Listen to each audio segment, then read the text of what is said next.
नमस्कार. आज आपण 19व्या शतकातल्या एका अशा समाज सुधारकाबद्दल बोलणार आहोत ज्यांना लोकांनी स्वतःहून एक पदवी दिली, महात्मा. त्यांचं नाव होतं ज्योतिबा फुले. तर मग प्रश्न हा आहे की एका व्यक्तीला महात्मा म्हणजे महान आत्मा का म्हटलं गेलं असेल? त्यांच्या आयुष्यात असं काय घडलं की लोकांनी त्यांना इतका मोठा सन्मान दिला? चला शोध घेऊया. त्यांच्या क्रांतिकारक विचारांची मुळं त्यांच्या लहानपणी आणि त्यांना मिळालेल्या वेगळ्या प्रकारच्या शिक्षणात होती. पाहूया त्यांच्या या प्रवासाची सुरुवात नक्की झाली कशी. फुल्यांचं बालपण खरं तर सोपं नव्हतं. विचार करा, जन्मानंतर वर्षभरातच आईचं छत्र हरपलं आणि अवघ्या 13 वर्षांचे असताना त्यांचं लग्न झालं. पण खरा टर्निंग पॉइंट आला त्याच्या पुढच्याच वर्षी, जेव्हा त्यांनी पुण्यातील स्कॉटिश मिशन हायस्कूलमध्ये इंग्रजी शिक्षण घ्यायचं ठरवलं.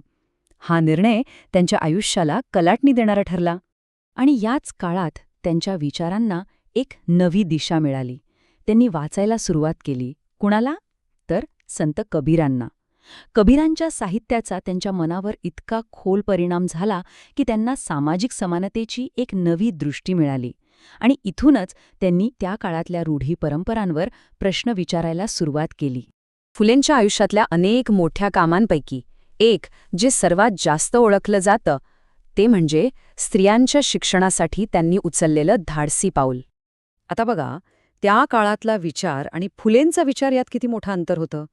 एकीकडे समाज म्हणत होता की मुलींना शिकवणं म्हणजे धर्म बुडवण्यासारखं आहे, समाज बिघडवण्यासारखं आहे.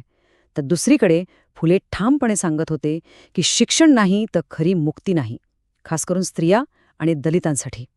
आणि या मोठ्या बदलाची सुरुवात त्यांनी कुठून केली? तर कुठल्या मोठ्या संस्थेतून नाही, स्वतःच्या घरापासून. त्यांनी सर्वात आधी शिकवलं ते आपल्या पत्नीला, सावित्रीबाईंना. त्यांना तयार करून या मोठ्या लढाईत त्यांनी सावित्रीबाईंना आपलं सहकारी बनवलं. आणि मग या दोघांनी मिळून जो इतिहास घडवला तो खरंच अविश्वसनीय आहे. साल होतं 1848. ज्योतिबा आणि सावित्रीबाई फुले यांनी सुरू केली भारतीयांनी चालवलेली भारतातली मुलींसाठीची पहिली वहिली शाळा. पण फुलेंचा लढा हा काही फक्त शिक्षणापुरता मर्यादित नव्हता. तो होता त्या संपूर्ण व्यवस्थेच्या विरोधात, जी माणसामाणसात भेद करत होती.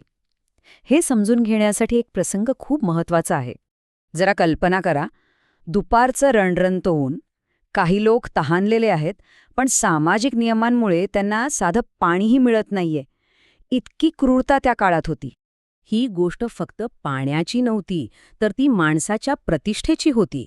समाजाची उदासीनता आणि त्यात मुरलेला तो पूर्वग्रह या एका घटनेतून स्पष्ट दिसत होता.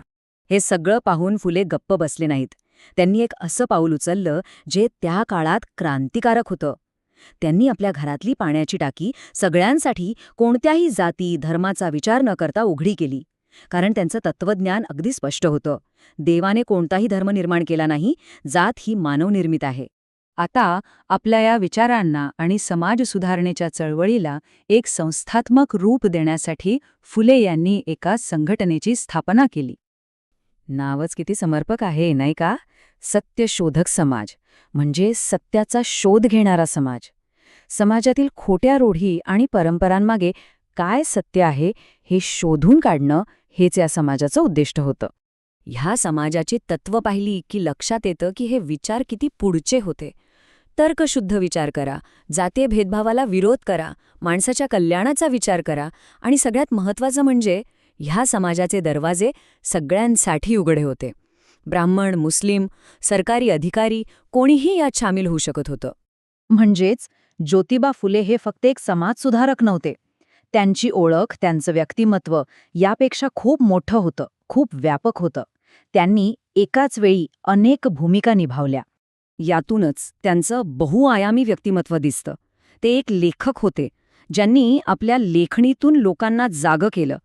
ते एक कार्यकर्ते होते, ज्यांनी विधवा पुनर्विवाहासारख्या विषयांवर आवाज उठवला. इतकंच नाही तर ते एक यशस्वी व्यावसायिक आणि पुणे नगर परिषदेचे सदस्य म्हणूनही सक्रिय होते. आणि हाच प्रश्न आज आपल्या सगळ्यांसमोर आहे.